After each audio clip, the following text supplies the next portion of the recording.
Crônicas do Amanhecer, por Feijão, Centro Espírita Allan Kardec. Balneário Gaivota, 15 de outubro de 2017.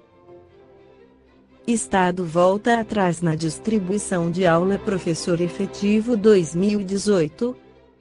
Surtiu efeito a mobilização dos professores aqui na região e sua ida a Agudo, Florianópolis, para se posicionar contra os termos do ofício circular de GIPSED N. 0316/2017 e dos deputados na Assembleia Legislativa, também contra o que determinava a Secretaria de Educação.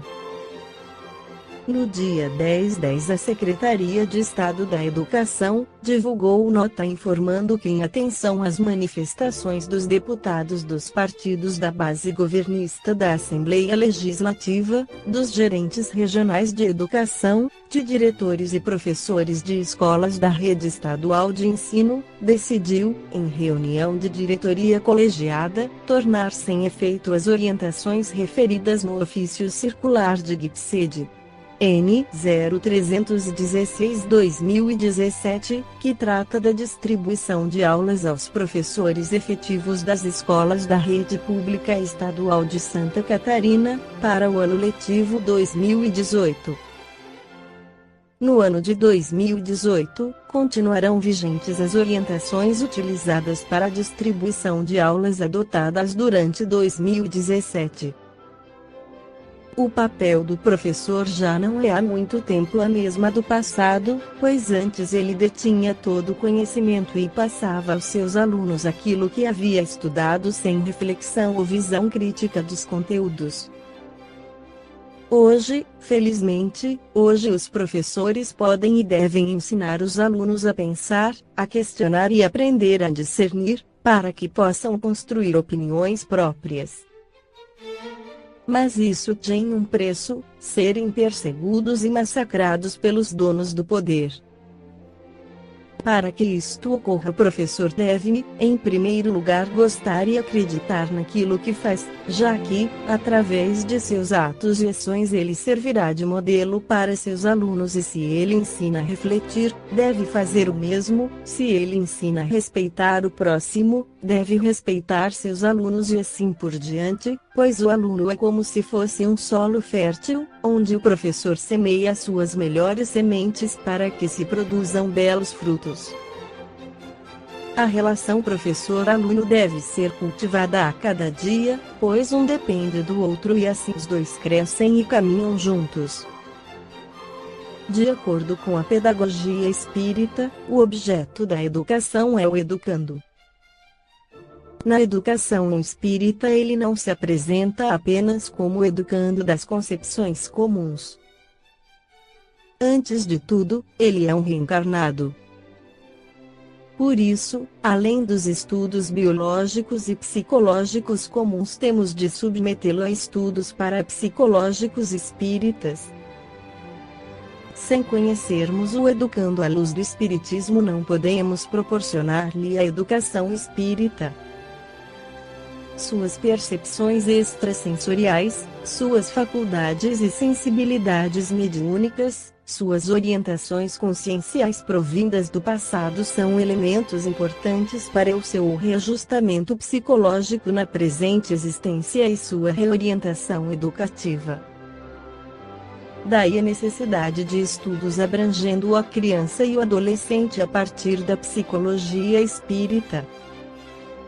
Essa psicologia já tem as suas bases na doutrina espírita, mas encontra, agora, o amparo científico e as contribuições experimentais da psicologia transpessoal. O ato educativo é sempre, como assinalou Kirchsteiner, uma relação de consciências. Se o educando é o grave objeto da educação, o educador é um instrumento ativo de que a educação se serve para atingi-lo.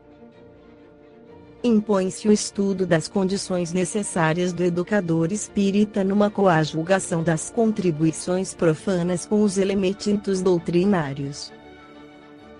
Os estudos e os cursos de formação de professores devem ser acrescidos com as contribuições da doutrina espírita e com os estudos de relações interpessoais. Segundo o livro Educação Espírita da editora Edicel, a escola espírita, e portanto a pedagogia espírita, não aparecem no processo de desenvolvimento das teorias pedagógicas de maneira estranha, mas numa sequência histórica natural, infelizmente ainda não bastante estudada. Cabe aos pedagogos e professores espíritas aprofundarem as pesquisas e ampliarem as demonstrações a respeito. A maneira da escola cristã, que nasceu do conflito formal com a chamada escola pagã, mas tinha nela mesma as suas raízes históricas, o que Hubert, J. Marrow e outros esclarecem suficientemente, as relações entre a pedagogia geral do nosso tempo e a pedagogia espírita constituem um fato cultural histórico da mais alta importância para o momento da transição que vivemos nesta civilização em mudança. Mas se as discrepâncias formais entre o paganismo e o cristianismo eram mais acentuadas e exigiram a separação conflitiva das duas aulas, as discrepâncias formais entre a mundanidade e o espiritismo são hoje bastante atenuadas pelo desenvolvimento do humanismo, que é a forma de cristianismo herético dominante no mundo. Não obstante, o simples fato de existir na consciência cristã contemporânea esse sentido herético revela a presença de resíduos pagãos em nossa cultura, exigindo da pedagogia espírita um esforço específico para a formação educacional espírita nos dois aspectos mencionados acima.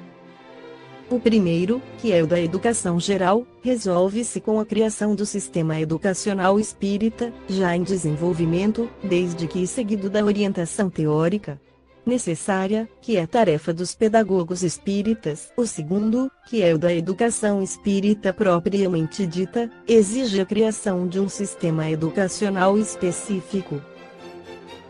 Essa exigência é tanto maior quanto as nossas deficiências culturais se acentuam precisamente no plano filosófico, dificultando a compreensão do espiritismo como uma concepção de vida que se assenta numa forma superior de mundividência. Por outro lado, a extensão e a complexidade da doutrina, com suas múltiplas consequências em todas as direções culturais e vivenciais, portanto práticas ou morais, exigem também uma possibilidade permanente de aprofundamento dos seus conceitos e princípios, o que só será possível com a criação das escolas de espiritismo de nível superior, de tipo universitário, abrindo perspectivas para o estudo e a pesquisa. Não se trata propriamente da pesquisa fenomênica, que também se desenvolverá, mas principalmente da pesquisa doutrinária. O site Alternativa Espírita destaca que um ponto importantíssimo nessa relação professor-aluno está relacionado com o comportamento dos pais em relação a ambos. O papel dos pais é a educação moral, que consiste nos valores verdadeiros da vida, pautados na lei natural da vida para que o aluno possa ter reforçado esses valores no decorrer do período escolar. Não podemos, como pais, delegar a responsabilidade de educar e moralizar nossos filhos aos professores. O professor que desempenha seu papel por vocação e com amor, inspira o seu aluno a desenvolver-se integralmente, já que o verdadeiro objetivo da educação não é meramente prover informação, mas o estímulo de uma consciência interna.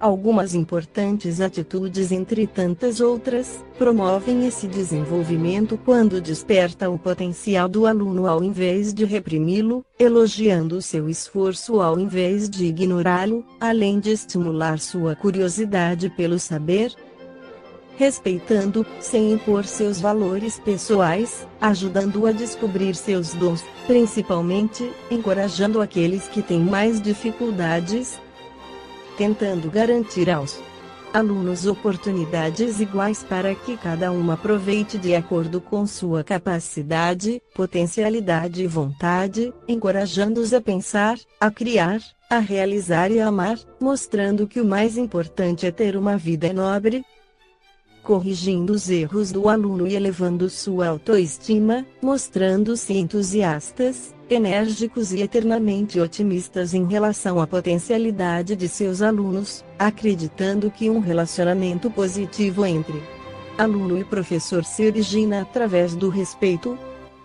O poder da educação é proporcional à grandeza do amor do educador pelo educando, à sua capacidade de renúncia e doação, ao seu interesse legítimo pela felicidade do outro. A educação é tanto mais poderosa quanto mais reconhece a liberdade do educando de aceitar ou não a sua influência. Esse reconhecimento não é indiferença, pois o poder da educação é também proporcional ao esforço empregado para ajudar o educando a encontrar seus caminhos. Os pais, por sua vez, que são os maiores responsáveis pelo desenvolvimento moral dos filhos, não devem considerar dispensável o seu engajamento também no progresso intelectual de seus filhos. Assim, as seguintes características podem se aplicar a pais e professores e a qualquer um que pretenda exercer uma função educativa: autoridade moral que não se impõe, mas conquista-se pela vida reta, pela renúncia aos vícios morais e até às futilidades. Religiosidade que racionaliza a fé e eleva o sentimento.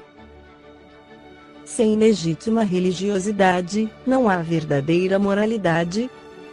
Equilíbrio que é o domínio das próprias emoções, é a serenidade com que se enfrenta qualquer situação, é o desapego afetivo, ou seja, é o amar profundamente sem escravizar o ser amado. Lucidez espiritual que é uma consequência da autoridade moral e do equilíbrio. Provém da compreensão clara dos objetivos da existência e nos dá uma bússola para guiarmos a nossa vida de acordo com aquilo que planejamos antes de nossa reencarnação.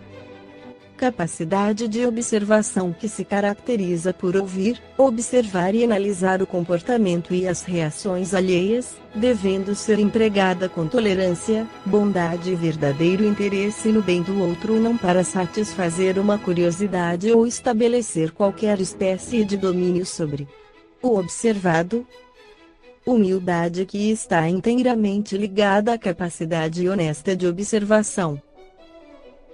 A maior prova de humildade do educador é constatar, através dessa observação honesta, que o espírito que está sob a sua responsabilidade é mais evoluído que ele próprio. Paciência para ensinar, exemplificar, repetir, esperar a frutificação e aguardar o ritmo e a vontade livre de cada educando.